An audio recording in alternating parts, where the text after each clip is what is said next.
Maxime Switek. Bonjour Daniel Fortin. Bonjour Maxime. L'édito éco avec vous, ce sont peut-être, on va rester prudent, mais peut-être les prémices d'une grave crise industrielle aux États-Unis.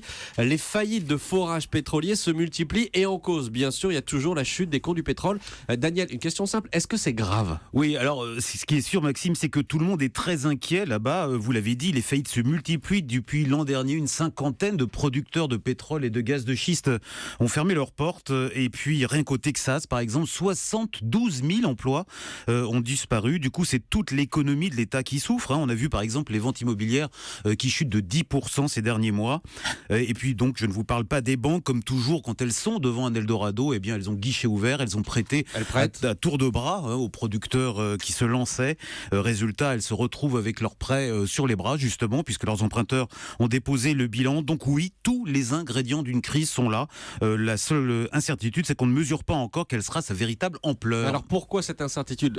C'est toujours à cause de ce niveau du cours du pétrole ? C'est ça qui va décider la suite des événements ? Oui, c'est incontestablement l'une des clés. À $30 le baril, la plupart des forages mis en exploitation ces dernières années par des groupes indépendants ne peuvent pas survivre puisque leur rentabilité avait été plutôt calculée sur la base de $50. Pour vous donner une simple idée de ce qui se passe, sachez qu'on estime à 350 millions de dollars par jour, je dis bien par jour, la perte actuelle des producteurs nord-américains de pétrole et de schiste, donc ça vous donne une idée de la suite si les cours ne remontent pas, ce qui est aujourd'hui le pronostic des experts. Attendez, on avait pourtant parlé du miracle pétrolier américain qui devait assurer pour longtemps la prospérité du pays. On s'est complètement planté ? Oui, disons qu'on s'était un peu emballé, Maxime. Ce qui est vrai, c'est que grâce au pétrole de schiste, les États-Unis sont devenus autosuffisants en énergie pas chère, donc ça c'est un bon point. Mais ce qui est tout aussi vrai, c'est que vous connaissez les Américains et leur esprit d'entreprise.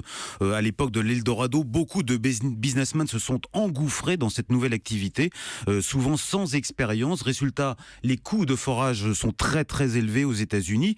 Alors les plus optimistes estiment aujourd'hui qu'il suffirait de les réduire, ce qu'ils ont d'ailleurs commencé à faire pour éviter une crise massive. On verra bien. Et on verra si cette crise arrive effectivement. C'était l'édito éco. Merci Daniel Fortin.